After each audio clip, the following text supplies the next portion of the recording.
मुनि अष्टावक्र राजा जनक के आत्मज्ञान को पुष्ट करते हुए कहते हैं, यत्त्वं पश्यसि तत्रैकस त्वमेव प्रतिभाससे किम पृथक भासते स्वर्णात् कटकांगदनुपूरम। जिसको तू देखता है उसमें एक तू ही भासता है। क्या कंगना, बाजूबंद और नुपुर सोने से भिन्न भासते हैं? अष्टावक्र कहते हैं कि जिस प्रकार कंगना, बाजूबंद और नुपुर की आकृतियां भिन्न भिन्न हैं, उपयोग भिन्न भिन्न हैं, किंतु सबका निर्माण तो एक ही तत्व स्वर्ण से हुआ है। वही स्वर्ण सब में है। नाम एवं रूप की भिन्नता से स्वर्ण में भिन्नता नहीं होती। उसी प्रकार इस सृष्टि के विभिन्न अवयवों में आत्मा ही एक मूल तत्व है। सब उसी की आकृतियां मात्र हैं। अतः आत्मा में कोई भेद नहीं है। तू चूंकि आत्मा ही है, अतः सृष्टि के समस्त पदार्थों में एक तू ही भासता है। यह भेद जो दिखाई देता है वह शरीरों का है, आकृतियों का है, वरना फूल और कांटे, मनुष्य और पशु पक्षी सभी में वह एक ही तत्व है। इन रूपों के भीतर जो अरूप छिपा है वही तत्व मूल है। ये अनेक उसी एक चैतन्य सागर की लहरें मात्र हैं। भीतर जो छिपा सागर है वही इन सब का आधार है। ऐसा जान लेने पर ही उपद्रव शांत होकर परम शांति उपलब्ध होती है। मुनि अष्टावक्र आगे कहते हैं, अयम सोहम अयम नाहम विभागामिति संत्यज सर्वम् आत्मेति निश्चित्य निःसंकल्पः सुखी भव। यह मैं हूं, यह मैं नहीं हूं, ऐसे विभाग को छोड़ दो। सब आत्मा है ऐसा निश्चय करके तू संकल्प रहित हो, सुखी हो। यह संपूर्ण सृष्टि एक है, अखंड है। उस एक ही आत्मा का विस्तार है। इसमें भिन्नता कहीं नहीं है। नाम रूपों की भिन्नता से अज्ञानी भिन्नता देखता है। वह खंड खंड में देखता है। उसे हिंदू, मुस्लिम, ईसाई दिखाई देते हैं। उसे जड़ चेतन जीव जंतु में भेद दिखाई देता है। वह जीव और आत्मा में भेद देखता है। आत्मा और परमात्मा में भेद रखता है। यह भेद ही दुखों का कारण है। सृष्टि एक ही सत्ता है। इसका विभाजन करना ही अज्ञान है।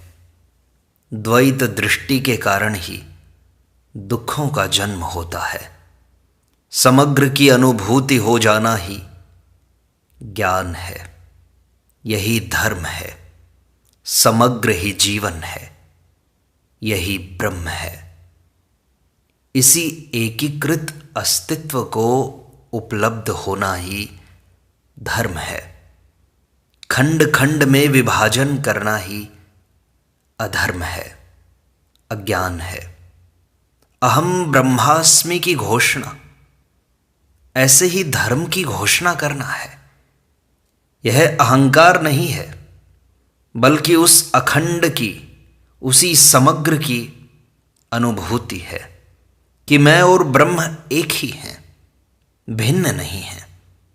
दो का कोई स्थान नहीं है। सब कुछ छोड़ देने से, भस्म लगा लेने से, भीख मांगकर खाने से, गिड़गिड़ाने एवं याचना करने से, दंडवत प्रणाम करने से, विनम्रता दिखाने से, क्षमा याचना करने से अहंकार नहीं मिटता। अहंकार इस एक की अनुभूति हुए बिना मिटता ही नहीं। यह धर्म की पराकाष्ठा है कि आत्मा एक है, सब उसी का विस्तार है। वही सर्वत्र व्यापक है। भिन्नता की प्रतीति ही अज्ञान है एवं एकत्व का अनुभव हो जाना ही ज्ञान है। यही तो मुक्ति है।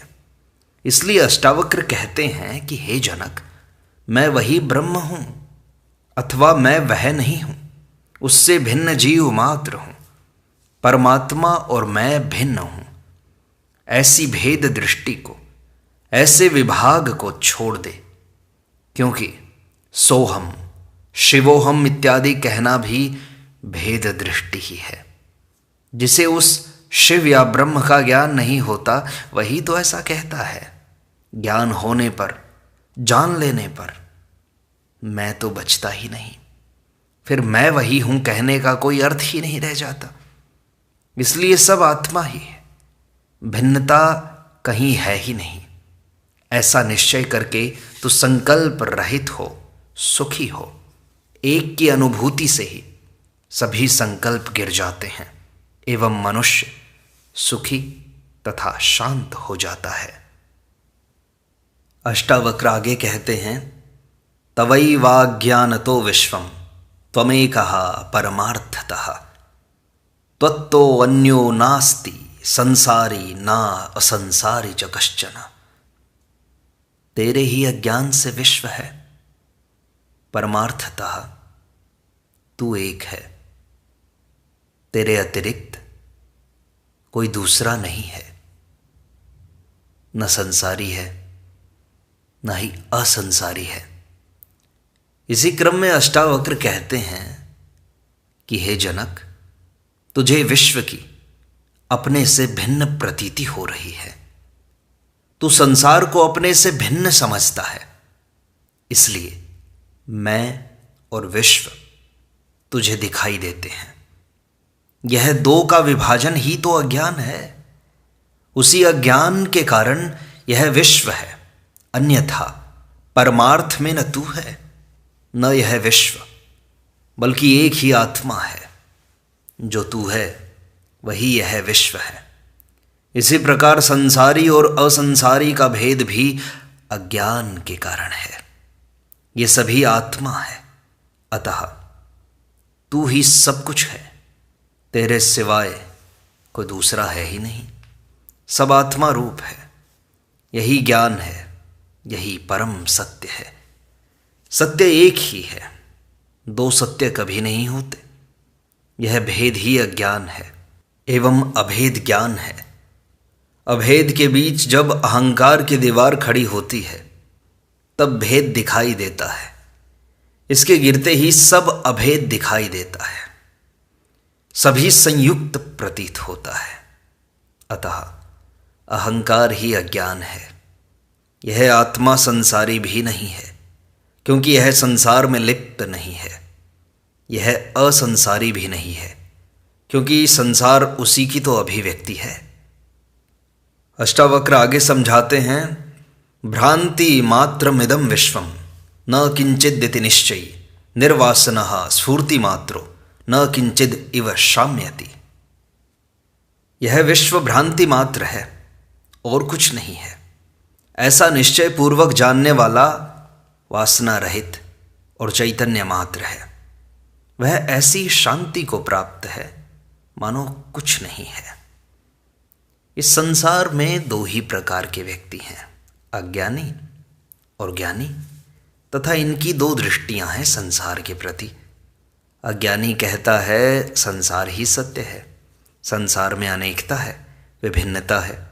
प्राकृतिक, राजनैतिक, मानसिक, शारीरिक, बौद्धिक, नैतिक, धार्मिक इत्यादि अनेक स्तरों में भी भिन्नता दिखाई देती है।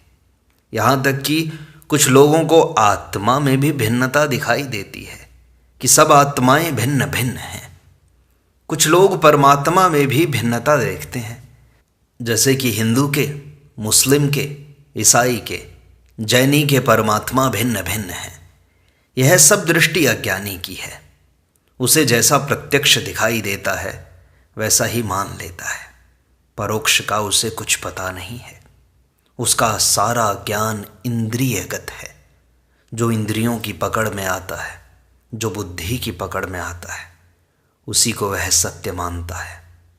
इंद्रियों के पार के अस्तित्व का उसे कुछ पता नहीं। वह ब्रह्म, आत्मा, ईश्वर आदि की भी सत्ता में विश्वास नहीं करता, क्योंकि वह इंद्रियों द्वारा ग्राह्य नहीं है। ऐसा व्यक्ति वैज्ञानिक है, भौतिक मात्र है, किंतु वह सच्चा है, ईमानदार है। जैसा जाना वैसा ही सत्य वह ईमानदारी से कह दिया। वह ब्राह्मण है, ऋषि है, कोई पाखंड नहीं किया, कुछ नहीं छिपाया, किसी को धोखा नहीं दिया। जैसा दिखाई देता है वैसा कह देना भी बड़े साहस का कार्य है, बड़ा आत्मबल चाहिए। दुनिया के सारे धर्मों की मान्यताओं को ठुकराकर तथा सजा के भय को भी साहस के साथ स्वीकार करते हुए जब गैलीलियो ने कहा कि सूर्य नहीं पृथ्वी घूमती है, तो उसके ये वाक्य क्या किसी ऋषि वाक्य से कम थे? चारवाक को भी इसलिए ऋषि कहा गया कि उसने जैसा जाना प्रकट कर दिया।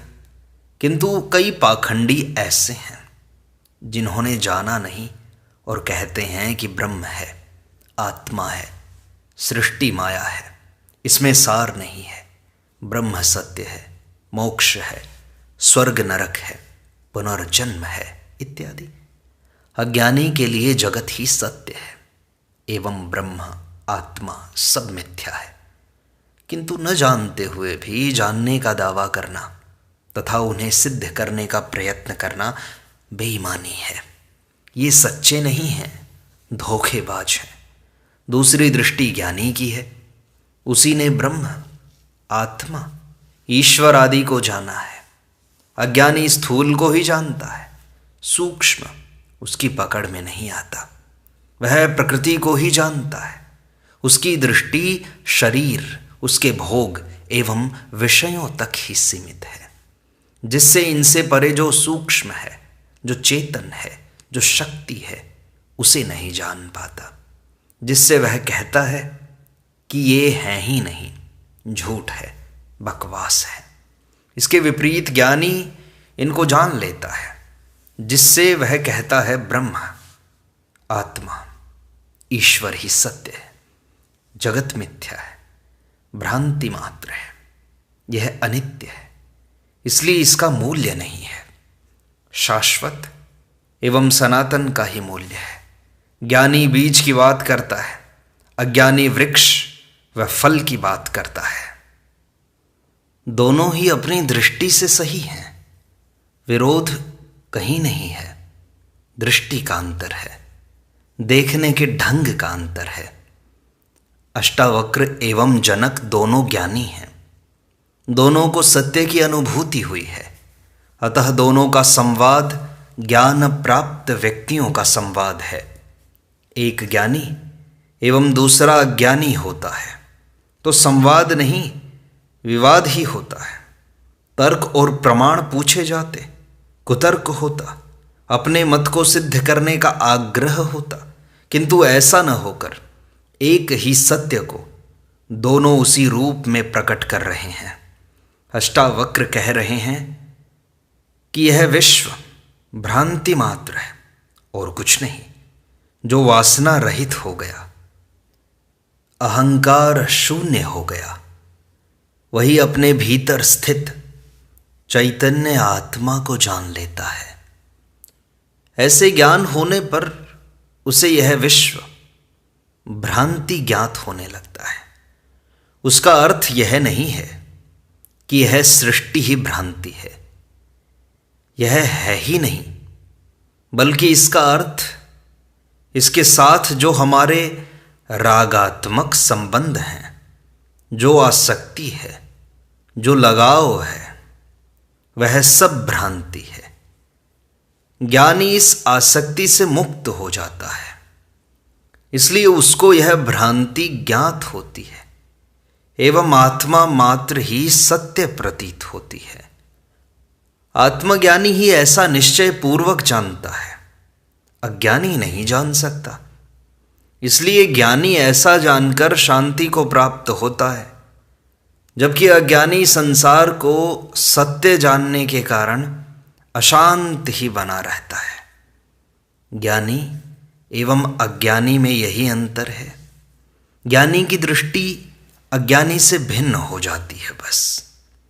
अष्टावक्र आगे कहते हैं, एक एव भवाम बोधौ आसीदस्ति भविष्यति न ते बंधोस्ति मोक्षो वा कृतकृत्यः सुखम चर। संसार रूपी समुद्र में तू एक ही था और होगा। तेरा बंधन और मोक्ष नहीं है। तू कृतकृत्य होकर सुखपूर्वक विचरण कर। बंधन में तीन का होना आवश्यक है। एक जो बंधता है, दूसरा जिससे बांधा जाता है, तीसरा बांधने वाला। अज्ञानी जीव ही बंधन में है। संसार के प्रति उसकी आसक्ति, उसका मोह, उसकी वासना ही बंधन है, जिससे व्यक्ति अज्ञानवश स्वयं ही बंधता है। कोई उसे बांधने वाला नहीं है। संसार कभी किसी को नहीं बांधता, किंतु ज्ञान प्राप्ति के बाद ज्ञानी की दृष्टि बदल जाती है। वह अपने को शरीर, मन और अहंकार से परे शुद्ध चैतन्य आत्मा जान लेता है, जिससे सृष्टि और आत्मा का भेद ही समाप्त हो जाता है। अज्ञान का पर्दा हट जाता है। फिर वही एकमात्र रह जाता है चैतन्य। जब एक ही है तो न बंधन है न मोक्ष है। कौन किसे बांधेगा और कौन किससे मुक्त होगा? इसलिए अष्टावक्र कहते हैं कि तू चैतन्य आत्मा होने से इस संसार रूपी समुद्र में एक ही था और आगे भी एक ही रहेगा। अज्ञानवश तूने देहाध्यास के कारण अपने को चैतन्य आत्मा से भिन्न शरीर समझा था। यही तेरा बंधन था। अब न तेरा बंध है न मोक्ष। तू कृतकृत्य हो गया। अब सुखपूर्वक विचरण कर। आत्मा का स्वभाव ही मुक्त है, उसका बंधन है ही नहीं। भ्रांति थी सो मिट गई। अब क्या चिंता? अब तो आत्मा परमात्मा के साथ मिल गई। आत्मा परमात्मा से एक हो गई। अहंकार टूट गया, सारी भ्रांतियां मिट गई। इस प्रकार अष्टावक्र गीता की सरल व्याख्या का यह भाग संपूर्णता को प्राप्त होता है। शेष अगले अंक में।